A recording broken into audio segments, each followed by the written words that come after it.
नमस्कार बच्चों, कैसे हैं आप सभी का आपके अपने चैनल कुशवाहा स्टडी नमः चैनल पर स्वागत है। बच्चों, आज की इस वीडियो में यहाँ पे ये जो प्रश्नावली आप 1 का बी देख रहे हैं, इसके जो उदाहरण हैं, इसके उदाहरण हम इस वीडियो में देखने वाले हैं। उदाहरण क्यों हल कर रहे हैं, सबसे पहले इसकी बात कर लेते हैं। नहीं बच्चे तुरंत जो है इस वीडियो को स्किप कर देंगे, वो सोचेंगे कि हम जो है प्रश्नावली के सवाल लगाएंगे, हमें उदाहरण के सवाल नहीं लगाना है। तो बच्चों, आपको ये गलती बिल्कुल नहीं करना है, क्योंकि पेपर में एग्जाम्पल से भी सवाल पूछा जाता है। एग्जाम्पल के सवाल हमें सीखना बहुत ही आवश्यक है, क्योंकि ये जो एग्जाम्पल के सवाल हैं, ये एग्जाम्पल के सवाल ऐसे सवाल हैं, ये सवाल पिछले साल के पेपरों में पूछे गए सवाल हैं। यहाँ पे जो भी एग्जाम्पल हैं, सभी एग्जाम्पल महत्वपूर्ण हैं। आगे जो भी पेपर होंगे, उन पेपरों में इन एग्जाम्पल के सवालों की आने की संभावना है। ये जो एग्जाम्पल के सवाल हैं, इनके आने के पूरे चांस बनते हैं। तो हम एक एक एग्जाम्पल के सवाल को अच्छे से इस वीडियो में समझने वाले हैं। बच्चों, इस वीडियो को आप लोग शुरू से लेकर अंत तक देखिएगा, और जहाँ पे आपको समझ में ना आए तो इस वीडियो के जो कमेंट बॉक्स आप देख रहे हैं, कमेंट बॉक्स में आप लोग कमेंट करके हमें बता सकते हैं। तो सबसे पहले हम इसके उदाहरण नंबर पहले की बात कर लेते हैं। इस पहले में हम प्रमेय संख्या की बात करते हैं। पहले की प्रमेय संख्या किसे कहते हैं? तो आप सभी जानते हैं कि जो प्रमेय संख्याएं होती हैं वो P/Q के रूप में, या कह सकते हैं अंश बटे हर के रूप में लिखी होती हैं। लेकिन एक शर्त होती है। क्या शर्त होती है? यहाँ पे ये जो हमारा Q है, इसका मान 0 नहीं होना चाहिए। अब एक बार मैंने 7 लिख दिया, और फिर इसके बाद बच्चों से मैंने पूछा क्या 7 प्रमेय संख्या है? तो अधिकतर बच्चों ने ये जवाब दिया कि 7 प्रमेय संख्या नहीं है, क्योंकि उनके दिमाग में एक प्रश्न था। क्या प्रश्न था? उनके दिमाग में एक प्रश्न था कि मैंने बताया P/Q और 7 P/Q के रूप में नहीं है। फिर इसके बाद मैंने कहा क्या हम इसके बटे में 1 नहीं लिख सकते हैं? बच्चों ने सोचा कि 1 तो हम लिख ही सकते हैं। तो फिर बच्चों ने तुरंत जो है दिमाग लगा लिया और तुरंत जो है जवाब दिया, सर जी ये तो P/Q के रूप में हो गया। तो उन्होंने कहा कि 7 बिल्कुल प्रमेय संख्या है। तो उन्होंने जवाब दिया कि 7 को हम प्रमेय संख्या कह सकते हैं। इसके बाद मैंने उनको दिया 0। मैंने कहा बताइए क्या 0 प्रमेय संख्या है? तो उन्होंने कहा कि इसके बटे में भी 1 लिख सकते हैं। तो मतलब उन्होंने कहा कि ये जो 0 लिखा है, इसको हम प्रमेय संख्या सर जी कह सकते हैं। इसके बाद देखिए, यहाँ पे हमने पाई लिखा। फिर मैंने पूछा क्या पाई प्रमेय संख्या है? तो काफ़ी बच्चों को पता था कि पाई का मान 22/7 होता है। 22/7 होता है। लेकिन बच्चों को पता था कि पाई का मान 22/7 होता है, लेकिन ये निश्चित मान नहीं होता है। तो उन्होंने जवाब दिया जब निश्चित मान नहीं होता है तो ये फिर प्रमेय संख्या तो हम इसको कह ही नहीं सकते हैं। इसे हम क्या कहेंगे? अप्रमेय संख्या। तो बच्चों ने जवाब दिया कि पाई एक अप्रमेय संख्या है। हमने ये पढ़ा है। तो मैंने बच्चों को कहा कि आप जो है बिल्कुल सही बता रहे हैं। अगर केवल 22/7 ही लिख के आ जाए, कभी ऐसा होता है कि 22/7 लिख के आ जाता है और पूछा जाता है ये प्रमेय संख्या की नहीं है, तो ये तो अंश बटे हर में लिखा है बच्चों, तो इसे हम प्रमेय संख्या कहेंगे। ये नहीं कि ये पाई का मान है तो ये अप्रमेय संख्या, ऐसा बिल्कुल नहीं कहेंगे। ये जो 22/7 अंश बटे हर में आपको दिख रहा है, तो ये प्रमेय संख्या है। इसके बाद हम लोग अब आगे सीखने वाले हैं, इसी प्रमेय संख्या के बारे में आगे सीखने वाले हैं। एक बार मैंने ये संख्या दिया और फिर मैंने कहा ये प्रमेय संख्या है। तो बच्चों ने तुरंत कहा कि P/Q के रूप में लिखा, प्रमेय संख्या है, सर ये परमेय संख्या है। इसके बाद मैंने कहा थोड़ी आप लोग भाग देकर देखिए, तो बच्चों ने भाग देना शुरू किया। 4 का भाग जब बच्चों ने 5 में दिया तब एक बार में ये हुआ, तो यहाँ पे फिर घटाया बच्चों ने तो 1 आया। 1 आया, बच्चों को देखा कि भाग नहीं जा रहा तो बच्चों ने यहाँ पे दशमलव लगा लिया। इसके बाद बच्चों ने यहाँ पे 0 बढ़ा दिया, फिर इसके बाद भाग दिया। 4 दूनी 8, तो बच्चों ने यहाँ पे 8 लिखा। इसके बाद घटाया, यहाँ पे 2 लिखा। इसके बाद दशमलव लगा, बच्चों ने यहाँ पे 0 बढ़ाया। ठीक, तो 4 पंचे 20, 4 पंचे 20, तो यहाँ पे आया 5। तो बच्चों ने कहा ये जो 5/4 है, 5/4 है, इसे 1.25 लिख सकते हैं। मैंने कहा बिल्कुल लिख सकते हैं। तो बच्चों ने कहा कि ये तो शांत हो गया, मतलब इसका जो प्रसार है वो क्या है, शांत दशमलव है, शांत दशमलव है। इसके बाद बच्चों काफ़ी बार ऐसा होता है कि वही संख्या जो है रिपीट होने लगती है, जैसे 3 7 3 7 रिपीट होता है ना। तो जो संख्या रिपीट होती है उसमें बार लगा होता है, उसमें क्या लगा होता है, बार। जैसे यहाँ पे मैंने संख्या लिखी, ऐसे लिखा 3 7 लिखा। ठीक, इसके बाद 3 7 लिखा, 3 7 लिखा, और इसको मैं शॉर्टकट में ऐसे लिख सकता हूँ 3 7, ऐसे इसमें बार लगा सकता हूँ। तो यहाँ पे दशमलव के बाद वही संख्या रिपीट हो रही है, दशमलव के बाद। या ऐसे कह सकते हैं, जैसे ये लिख दिया 3 4 लिख दिया, इसके बाद 5 लिख दिया, 5 5 5 5 रिपीट होने लगा, 5 5 रिपीट होने लगा। तो वही संख्या जब दशमलव बाद रिपीट होने लगती है तब हम उसको क्या कहते हैं, उसका प्रसार क्या कहते हैं, बोलो। उसका प्रसार हम कहते हैं अशांत, अशांत कहते हैं। उसका प्रसार हम क्या कहते हैं, अशांत कहते हैं। ठीक, जैसे ऐसे ना क्लियर हो रहा हो, ऐसे अगर ना क्लियर हो रहा हो तो यहाँ पे समझिए, यहाँ पे हमने लिखा 5, उसके बाद यहाँ पे बटे में हमने 3 लिख दिया, ये परमेय संख्या तो है। ठीक, तो अगर 3 का भाग 5 में देते हैं, 3 का भाग 5 में देते हैं, 3 एकम 3, इसके बाद देखिए 2। ठीक, 2 और यहाँ पे देखिए भाग नहीं जा पाएगा तो दशमलव लगा के 0 बढ़ा देंगे। 3 18, ठीक, 3 18, 2 आया, 2 आया। ठीक, दशमलव लगा के 0 बढ़ा देंगे, 3 18। मतलब हम इसे क्या कह सकते हैं, इसे कह सकते हैं कि यहाँ पे 18 लिखिएगा, 3 18, यहाँ पे 6 6 आएगा अब, तो 1.6666 कह सकते हैं। या इसे हम ऐसे लिख सकते हैं, 6 बार बार आ रहा तो यहाँ पे बार का चिन्ह लगा सकते हैं। अगर इसे हमें P/Q के रूप में लिखना है, इसे P/Q के रूप में लिखना है, तो इसे हम P/Q के रूप में लिख सकते हैं। हमने कक्षा 9 में सीखा, ऐसे बार लिखा होता है, पूछा जाता है कि इसको P/Q के रूप में लिखिए, तो P/Q के रूप में हम निकाल लेते हैं।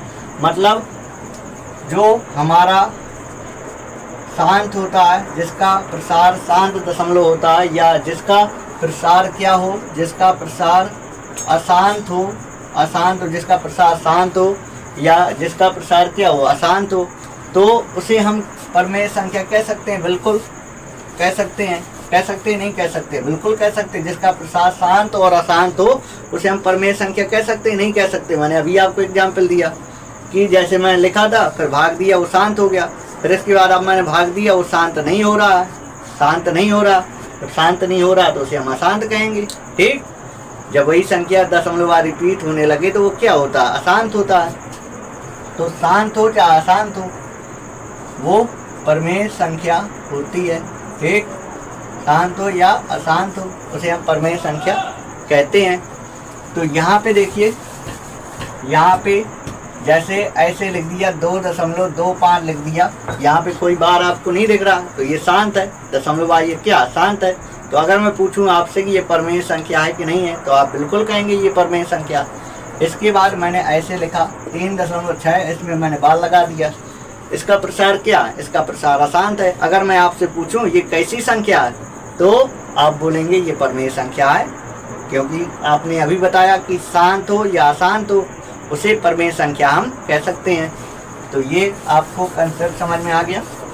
इसके बाद देखिए, जैसे एक परमेय संख्या हो, एक परमेय संख्या हो, एक परमेय संख्या और एक क्या हो, अपरमेय संख्या, एक परमेय संख्या हो और एक अपरमेय संख्या हो, इनका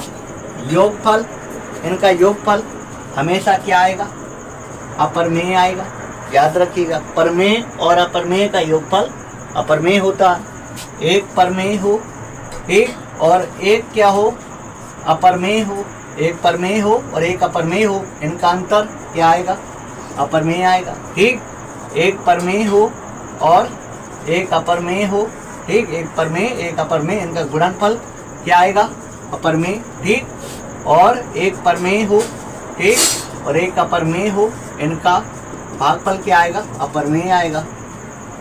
याद हुआ?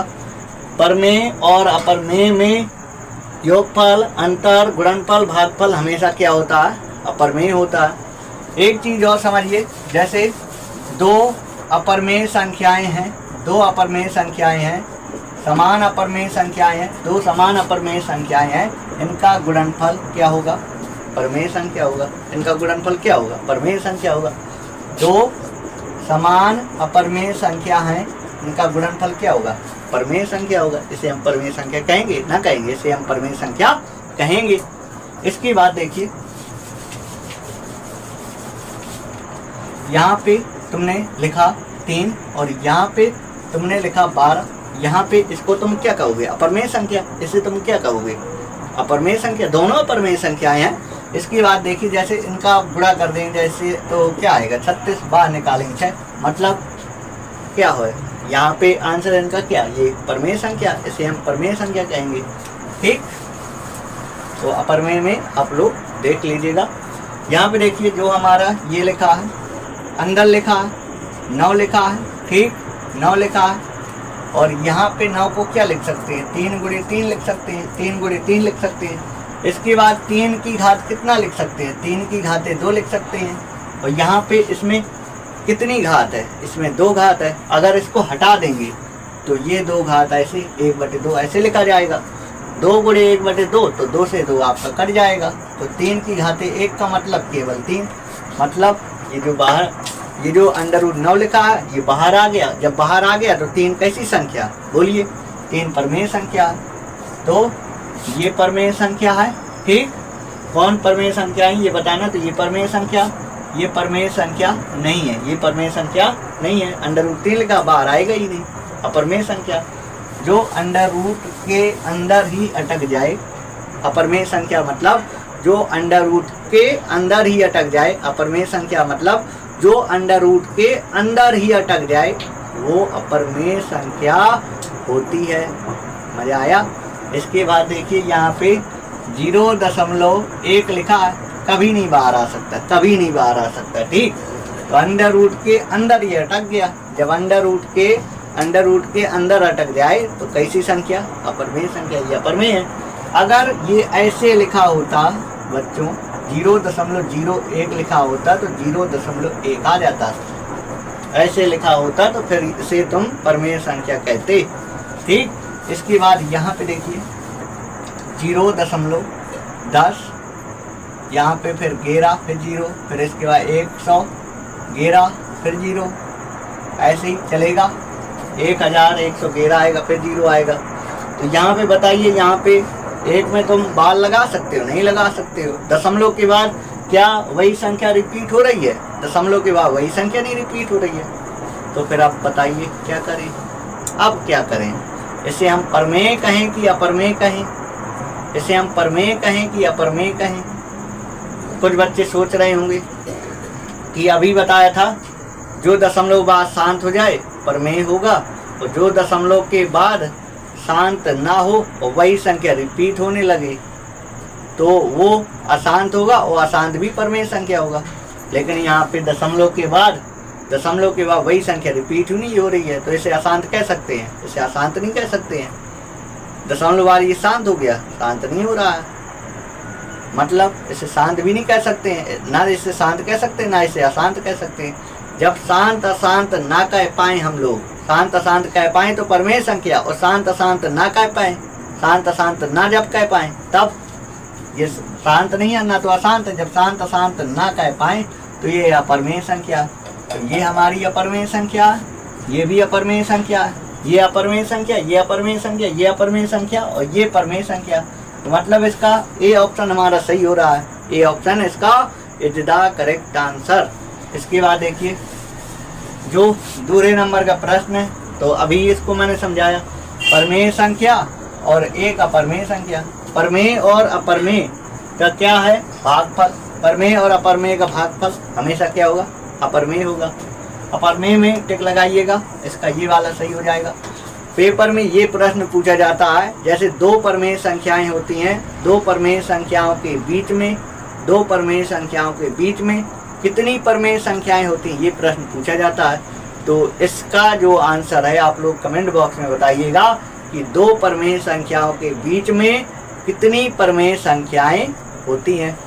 बच्चों यहाँ पे आपको दूसरे का जो दूसरा उदाहरण है वो आपको स्क्रीन पर दिख रहा होगा। इसमें पूछा गया है एक परिमेय संख्या और एक अपरिमेय संख्या का अंतर होता है। एक परिमेय संख्या और एक अपरिमेय संख्या अगर है, उसका योगफल, अंतर, गुणनफल, भागफल हमेशा अपरिमेय होता है। तो इसका आंसर हम लगाएंगे सदैव अपरिमेय संख्या होता है। इसका पहला ऑप्शन सही करेंगे तुरंत। इसके बाद तीसरे नंबर के उदाहरण में आएंगे। तीसरे नंबर का उदाहरण स्वयं में ऐसा उदाहरण है, आप कोई भी पेपर उठा के देख लें, ये उदाहरण नंबर 3 हर पेपर में आपको रखा मिलेगा। तो हम ऐसे प्रश्न का निपटारा करेंगे इस वीडियो में, और हम ऐसे प्रश्नों को पेपर में छोड़कर नहीं आएंगे, क्योंकि सभी सवालों का लगाने का प्रोसेस जो होता है वो एक ही होता है। चाहे वो √2 पूछा जाए, चाहे √5 पूछा जाए, चाहे √7 पूछा जाए, इनको अपरिमेय संख्या सिद्ध करने के लिए पूछा जाता है। तो अगर हम इसका एक सवाल लगा लेते हैं, सभी सवालों का लगाने का कायदा एक ही होता है। तो बिना देरी किए हम इस सवाल को समझते हैं। यहाँ पे सवाल कह रहा है दिखाइए कि, मतलब हमें सिद्ध करना है √3 एक अपरिमेय संख्या, ये हमें सिद्ध करना है।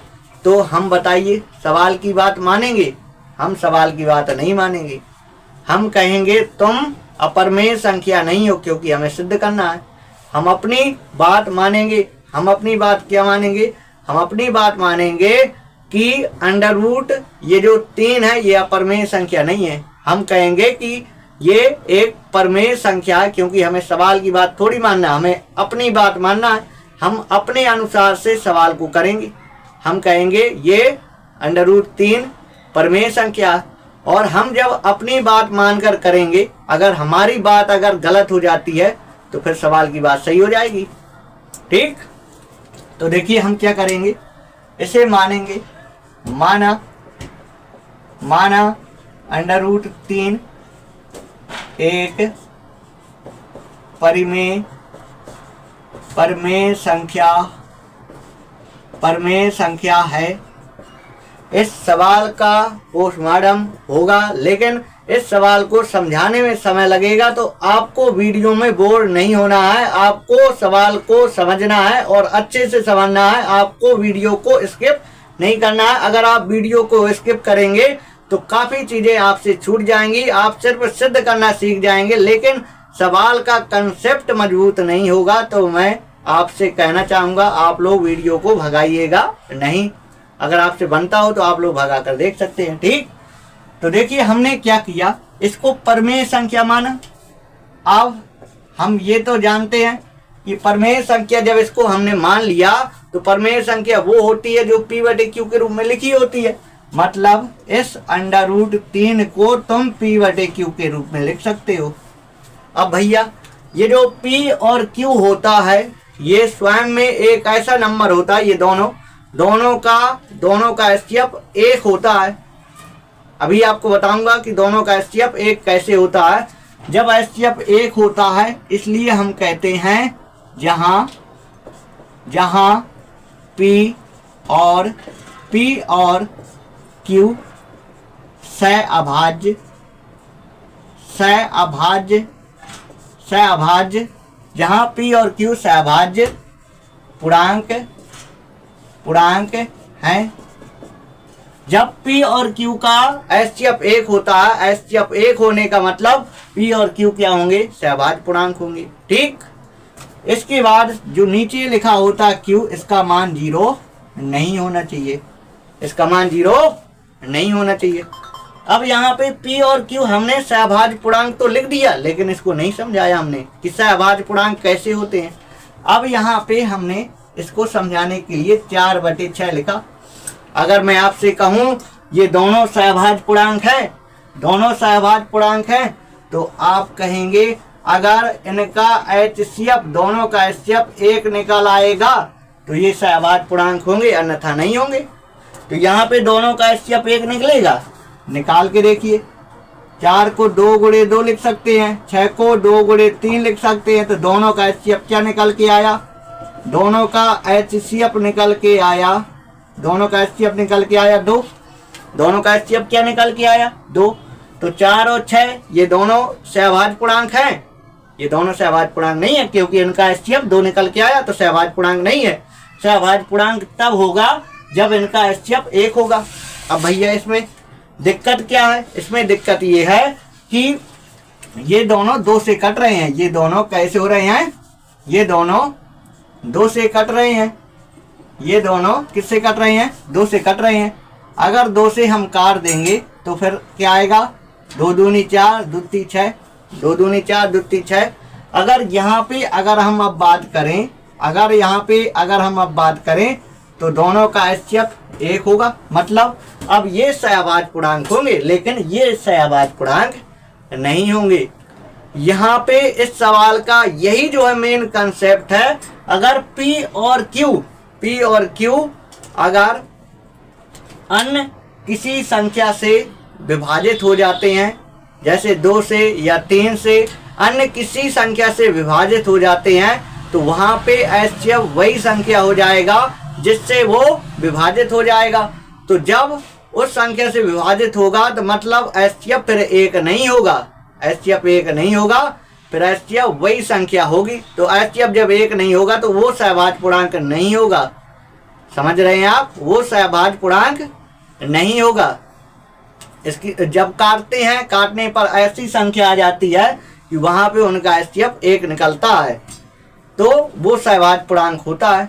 तो हमें जो है इस सवाल में यही सिद्ध करना है कि P और Q जैसे अन्य किसी संख्या से दोनों 2 या यहाँ पे 3 लिखा है, P और Q दोनों 3 से विभाज्य होंगे। जब P और Q 3 से विभाज्य होंगे तो मतलब हम कह सकते हैं P और Q सहभाज्य पूर्णांक ना होंगे। जैसे यहाँ पे ये दोनों 2 से विभाज्य हो रहे हैं तो ये सहभाज्य पूर्णांक है, नहीं है। जैसे 3 से विभाज्य होंगे तो वो सहभाज्य पूर्णांक नहीं होंगे। सहभाज्य पूर्णांक का मतलब एचसीएफ 1 होना चाहिए, है ना। जिससे विभाजित होंगे वही एचसीएफ हो जाएगा, 1 कहाँ एचसीएफ होगा, ना होगा। तो इसका मतलब हम जो है हमारी जो कल्पना है वो गलत सिद्ध हो जाएगी। हम माने हैं कि P और Q सहभाज्य पूर्णांक है। जब P और Q अन्य किसी संख्या से विभाज्य हो जाएंगे तो मतलब वो सहभाज्य पूर्णांक नहीं होंगे, और जब सहभाज्य पूर्णांक नहीं होंगे तो ये जो संख्या लिखी ये परमेय संख्या होगी, बिल्कुल नहीं होगी ये परमेय संख्या। ये फिर क्या होगी, ये परमेय संख्या होगी। और यही चीज को हमें सिद्ध करना है। तो आइए, इतना चीज आपको थोड़ी बहुत समझ में आया होगा। इसके बाद सवाल को हम आगे आते हैं, लगाते हैं। सबसे पहले यहाँ पे क्या करना है, दोनों तरफ वर्ग करना है। तो यहाँ पे हम लिखेंगे दोनों तरफ वर्ग करने, दोनों तरफ वर्ग करने पर यहाँ पे √3 इसका वर्ग कर देंगे। फिर इसके बाद यहाँ पे P/Q इसका वर्ग कर देंगे। जब वर्ग किया तो वर्ग कहता है √ हटा सकता हूं मैं, तो यहाँ पे 3 बचेगा। इसके बाद यहाँ पे P²/Q² होगा। इसके बाद Q² अगर 3 का स्थान लेगा, Q² अगर 3 का स्थान लेगा तो ये जो 3 है, ये ले लेगा Q² का स्थान। अब यहाँ पे भैया जो ऊपर लिखा है वो 3 से विभाज्य है। यहाँ पे आप लोग समझिएगा, जैसे 3 लिखा है, 3 से विभाज्य है। और अगर मैं इस 3 का वर्ग कर दूं, अगर वर्ग कर दूं तो वो भी 3 से विभाज्य होगा कि नहीं होगा। आप बोलेंगे बिल्कुल विभाज्य होगा, बिल्कुल विभाज्य होगा। जैसे मैंने p की जगह 3 लिखा, फिर इसके बाद 3 का मैं वर्ग करूंगा तो वो 3 से विभाज्य होगा। इसका मतलब ये कि अगर p या ऐसे कह सकते हैं p स्क्वायर अगर 3 से विभाज्य है तो p भी 3 से विभाज्य होगा। ये जो है प्रमेय होती है। तो यहाँ पे लिखेंगे, यहाँ पे क्या लिखेंगे, p स्क्वायर ये जो p स्क्वायर है 3 से विभाज्य है, p स्क्वायर 3 से विभाज्य है। तो फिर लिख देंगे तो p भी 3 से विभाज्य होगा। ठीक, p स्क्वायर 3 से विभाज्य है तो यहाँ पे लिखिएगा तो p भी 3 से विभाज्य होगा। ये जो है प्रमेय होती है। अगर p स्क्वायर 3 से विभाज्य है तो p भी 3 से विभाज्य होगा। ठीक, तो यहाँ पे लिख दीजिए ऐसे, क्योंकि p स्क्वायर 3 से विभाज्य है तो p भी 3 से विभाज्य होगा। ये हमारी एक बात हो गई। ठीक, तो यहाँ पे देखिए, जैसे ये p तुम्हारा 3 से विभाज्य है, मतलब p का एक गुणनखंड 3 होगा तभी तो 3 से विभाज्य होगा। मतलब हम अब क्या करेंगे, मानेंगे p को, मानेंगे 3 मानेंगे। इसका एक गुणनखंड 3 होगा और पीछे कुछ भी हो सकता, उसको तुम m मान ले।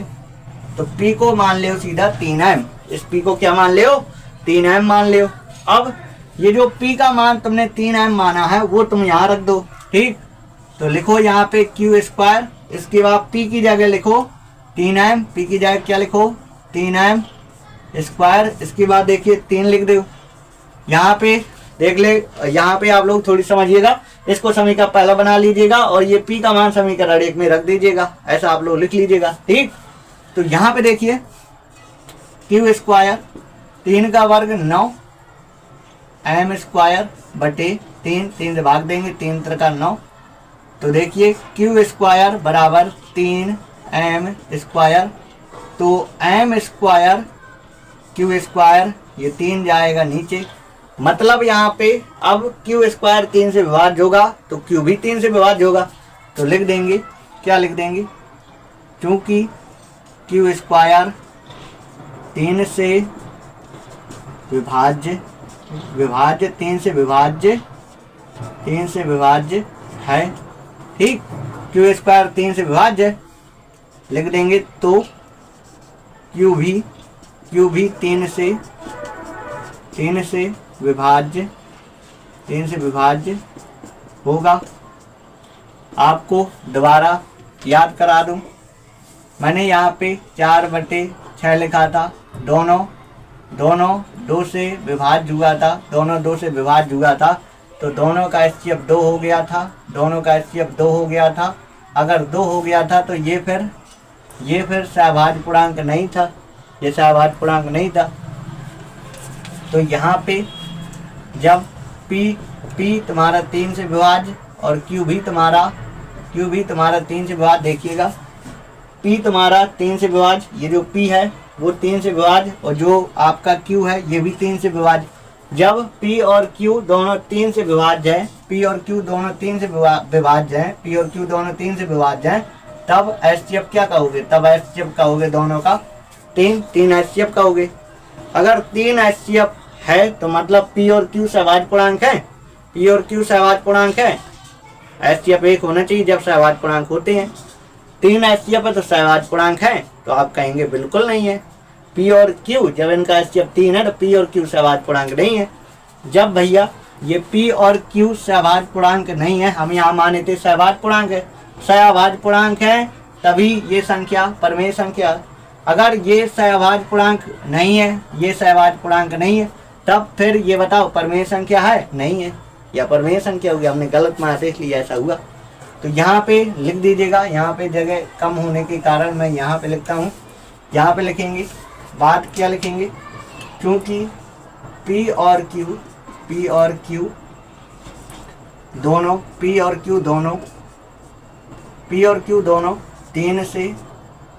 3 से विभाज्य हैं। p और q दोनों 3 से विभाज्य हैं। और p और q जब दोनों 3 से विभाज्य हैं। जब 3 से विभाज्य है इसलिए सहभाज्य पूर्णांक नहीं है। P और Q दोनों 3 से विभाज्य हैं, इसलिए P और Q सहअभाज्य पूर्णांक नहीं है, सहभाज्य पूर्णांक नहीं है। जब भैया ये P और Q सहभाज्य पूर्णांक नहीं है, सहभाज्य पूर्णांक थे तो ये परमेय संख्या थी। और जब ये सहभाज्य पूर्णांक नहीं है, जब सहभाज्य पूर्णांक नहीं है तो ये फिर परमेय संख्या है? बिल्कुल नहीं है। तो लिख देंगे अतः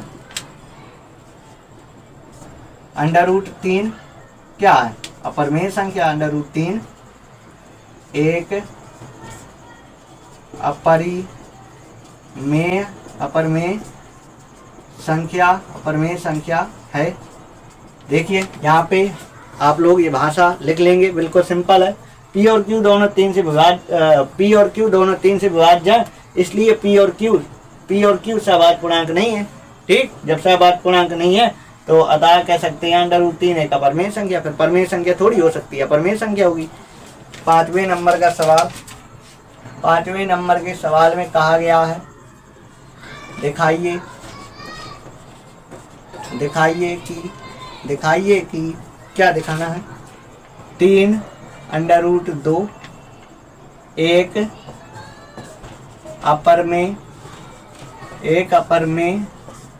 एक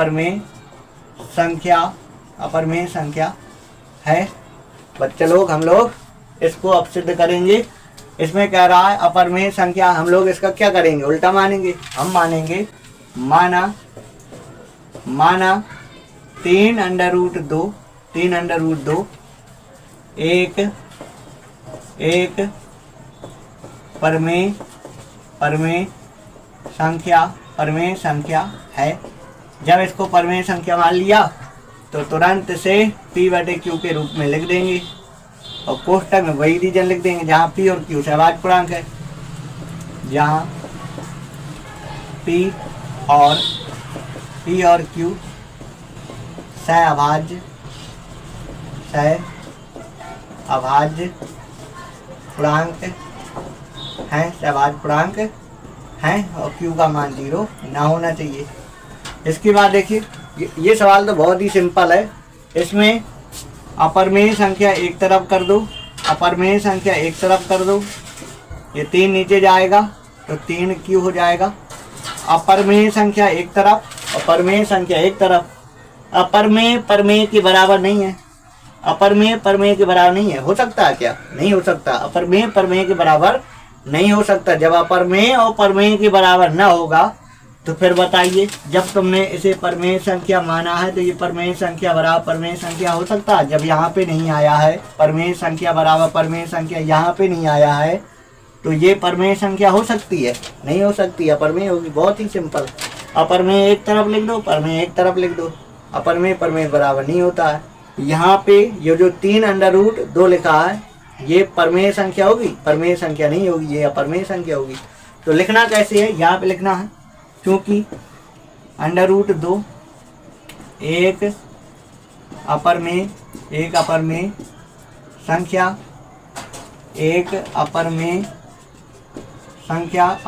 संख्या है, अपरमेय संख्या है। और ये जो लिखा है P/3Q परमेय संख्या है, परमेय संख्या है। ठीक, यह परमेय संख्या, ये परमेय संख्या। यहाँ पे लिख देंगे अपरमेय संख्या और परमेय संख्या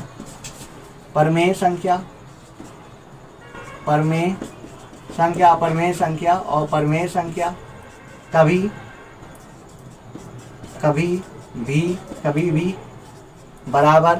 भी बराबर नहीं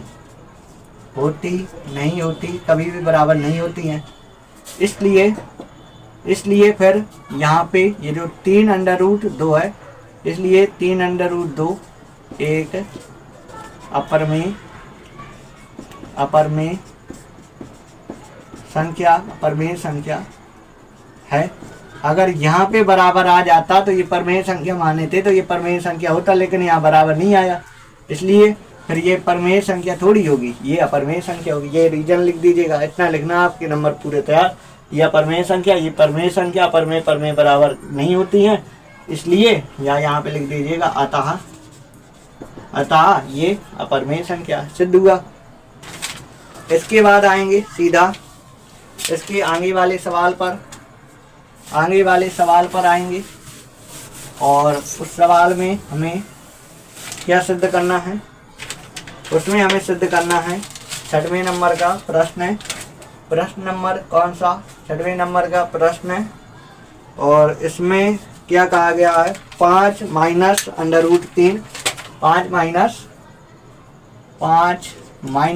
√3 अपरमेय संख्या, ये सिद्ध करना है। तो यहाँ पे लिख देंगे माना, इसका जस्ट उल्टा मानेंगे, माना लिख देंगे 5 माइनस √3 एक परमेय संख्या है। इसे परमेय संख्या मान लिया, और जब इसे परमेय संख्या मान लिया तो तुरंत क्या करेंगे, इसे P/Q के रूप में लिख सकते हैं। P/Q के रूप में लिख सकते हैं, जहाँ P और Q से आवाज पढ़ाएंगे, लिख लीजिएगा आप लोग। यहाँ पे देखिए √3 हमारा इसी तरफ, इसके बाद P/Q इसी तरफ, 5 भेजा इस तरफ, माइनस का 5 हुआ, इसके बाद चिन्ह हटा दो, यहाँ से माइनस के चिन्ह से गुणा कर देंगे, माइनस का 5 है, प्लस का 5 हो जाएगा, और प्लस का P/Q है तो माइनस का P/Q हो जाएगा। इसके बाद यहाँ पे थोड़ी हल कर दो, इसके बटे में 1 लिख दो, Q लासा आ जाएगा, Q दिख रहा है ना, Q लासा आ जाएगा, तो यहाँ पे 5Q आ जाएगा, और यहाँ पे माइनस इसका गुणा इसमें P आ गया। तो ये अपरमेय संख्या, ये परमेय संख्या है। अपरमेय और परमेय संख्या कभी बराबर नहीं होती है, इसलिए ये परमेय संख्या नहीं है, ये अपरमेय संख्या। ठीक, एक रीजन लिखना है, चूंकि √3 एक अपरमेय संख्या है, √3 अपरमेय संख्या है, और 5Q माइनस P/Q परमेय संख्या है,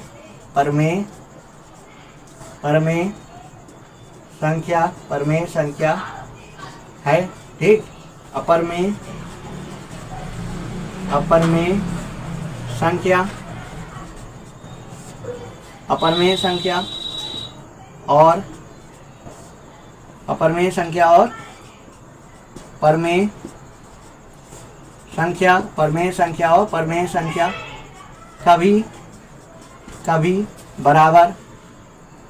कभी बराबर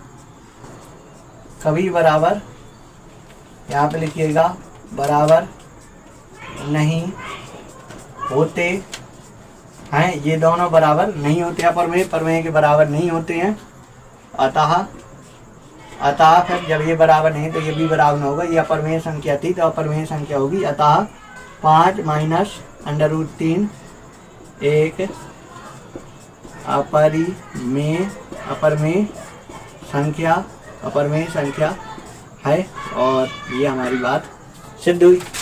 इसके बाद देखिए अगला है 5√2। अगला क्या है, 5√2 है, तो यहाँ पे लिखिएगा 5, यहाँ पे लिखिएगा 5√2 लिखिएगा, और यहाँ पे लिखिएगा 5√2 ये लिखिएगा। इसके बाद एक तरफ अंडर वाली संख्या लिख दीजिएगा, और एक तरफ बिना अंडर वाली, तो वो परमेय हो जाएगी। 5 नीचे चला गया, तो ये अपरमेय है, ये परमेय है। अपरमेय क्या है, √, यहाँ पे थोड़ी जो है सही है, √2 लिख देंगे, अपरमेय है। और यहाँ पे ये जो लिखा है ये परमेय है, P/5Q ये परमेय है। अपरमेय और परमेय बराबर नहीं होता है, 5√2, 5√2 एक अपरिमेय संख्या है। ये सवाल भी लगा।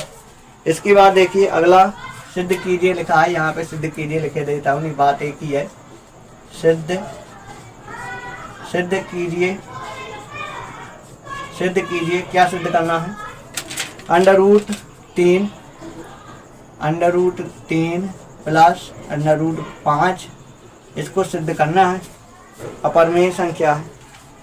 तो क्या करेंगे? इसे तो मान लेंगे, इसे मान लेंगे, परिमेय संख्या मान लेंगे, इसे परिमेय संख्या मान लेंगे। अब दोनों में अंडर रूट लगा, इस सवाल को आप लोग अच्छे समझिएगा, दोनों में अंडर रूट लगा, इस सवाल को आप लोग अच्छे समझिएगा, ठीक। तो यहाँ पे हम √3 √5 इसे P/Q के रूप में हम लिख सकते हैं। इसके बाद वर्ग करेंगे, दोनों तरफ वर्ग करने पर वर्ग कर देंगे। √3 प्लस √5 का वर्ग कर देंगे और यहाँ पे P/Q का वर्ग कर देंगे। यहाँ पे a + b का होल स्क्वायर का सूत्र लग जाएगा, √3 का स्क्वायर प्लस √5 का स्क्वायर P²/Q², ये कर दिया। यहाँ पे देखिए, यहाँ पे सूत्र गलत कर दिया, यहाँ पे a + b का होल स्क्वायर का सूत्र a² + b² + 2ab होता है। 2 गुणे a का मान √3 गुणे b का मान √5, इसके बाद यहाँ पे P²/Q²। अब देखिए वर्ग से अंडर रूट खत्म, 3 आ जाएगा, वर्ग से अंडर रूट खत्म, यहाँ पे कितना आ जाएगा? 5 आ जाएगा। यहाँ पे कितना होगा? 2 होगा और 5 कितना हो जाएगा? 15 P² और बटे Q², यहाँ पे Q² कर दीजिएगा। इसके बाद देखिए यहाँ आगे इनको जोड़ेंगे, 8 हो जाएगा, 8 प्लस 2 अंडर रूट कितना?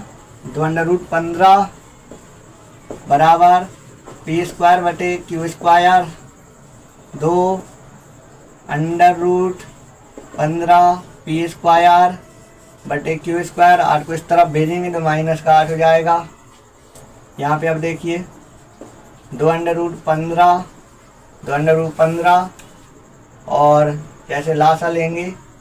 Q² लासा आएगा तो P² -8 हो जाएगा, यहाँ पे 8 Q² हो जाएगा, ठीक। जैसे Q² लासा आया तो यहाँ पे P², यहाँ पे 8 Q² आएगा।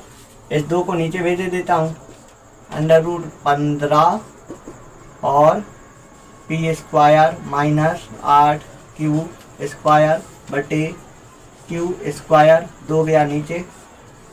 तो यहाँ पे इस प्रकार से आया, तो यह परमेय है, वो परमेय है, तो यहाँ पे लिख देंगे √15 अपरमेय संख्या है और इसको यहाँ लिख देंगे P² -8 Q² बटे 2 Q², ये परमेय संख्या है। अपरमेय संख्या परमेय संख्या बराबर नहीं होते हैं, ठीक।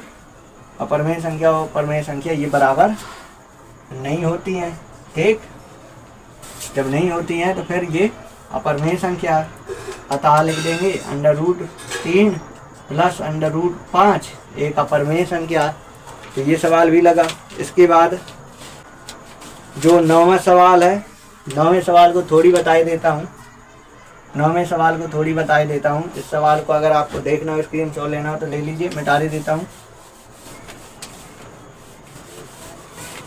जो अगला सवाल है, अगला सवाल क्या लिखा है? सिद्ध कीजिए 5 - 2 अंडर रूट कितना? 2 अंडर रूट 2। तो यहाँ पे लिख दीजिएगा, परमेय संख्या मानिएगा तुरंत, 5 - 2 अंडर रूट 2।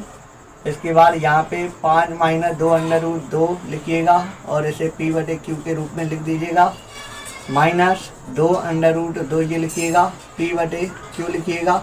5 को यहाँ माइनस का लिखिएगा, माइनस चिन्ह से गुणा कराइएगा, माइनस का प्लस कर दीजिएगा, प्लस का माइनस कर दीजिएगा, इसे प्लस कर दीजिएगा, इसे माइनस कर दीजिएगा। इसके बाद यहाँ पे लासा ले लीजिएगा, बटे में करके Q लासा ले लीजिएगा, तो इसका गुण इसमें कर दीजिएगा, 5Q हो जाएगा। इसका गुण इसमें कर देंगे, P आएगा। इसके बाद इस 2 को नीचे भेज देंगे, तो इस तरफ केवल अंडर रूट वाली संख्या बचेगी। इस तरफ 5q माइनस p बटे यहाँ पे ये 2 नीचे आएगा 2q, तो ये अपर में और ये पर में, और जो कि ये बराबर नहीं होता अपर में जो कि बराबर नहीं होता। यहाँ पे आपको काटना हो तो काट भी सकते हैं कि ये दोनों बराबर नहीं होगा। तो यहाँ पे देखिए लिख देंगे अंडर रूट 2 एक अपरमेय संख्या है, और ये क्या है, ये परमेय संख्या पूरा 5q माइनस p बटे 2q, ये परमेय संख्या। इसके बाद ये बराबर नहीं होती हैं, ठीक, ये बराबर नहीं होती है तो फिर क्या होगा, ये हमारा 5 minus 2 under root 2, 5 minus 2 under root 2, ये क्या होगा अपरमेय संख्या। तो अपरमेय संख्या होगी, ये हमें सिद्ध करना था, सिद्ध हुआ। तो बच्चों आज की इस वीडियो में हमने इसके उदाहरण देखे। जो इसके आगे के 2 उदाहरण है, यहाँ पे नंबर नहीं डालता गया हूँ। ये वो जो सवाल लगा है, ये सवाल 9वां लगा था, 10वां और 11वां सवाल है, वो आपके होमवर्क के लिए वो सवाल है, आप लोग उनको लगा लीजिएगा। इसके बाद जो अगली वीडियो आपके लिए आएगी वो आएगी प्रश्नावली 1 के बी की वीडियो आएगी। अगर आपने एग्जाम्पल के सवाल अच्छे से समझे हैं, एक एग्जाम्पल का सवाल अगर आपसे बन गया है तो प्रश्नावली 1 के बी के सवाल आपसे अपने आप बन जाएंगे। अगर आपको इस वीडियो को देखना है तो तुरंत इसके बाद वो वीडियो हमारे चैनल पर अपलोड हो जाएगी, आपको वो वाली वीडियो मिल जाएगी। जब तक आप लोग इस वीडियो को देखेंगे वो वाली वीडियो आपको प्ले लिस्ट पर मिल जाएगी। तो आज की वीडियो बस इतना ही। अगर आपको ये वीडियो पसंद आई हो तो इस वीडियो को आप लोग लाइक कीजिएगा और अन्य दोस्तों के पास भी इस वीडियो को शेयर कीजिएगा।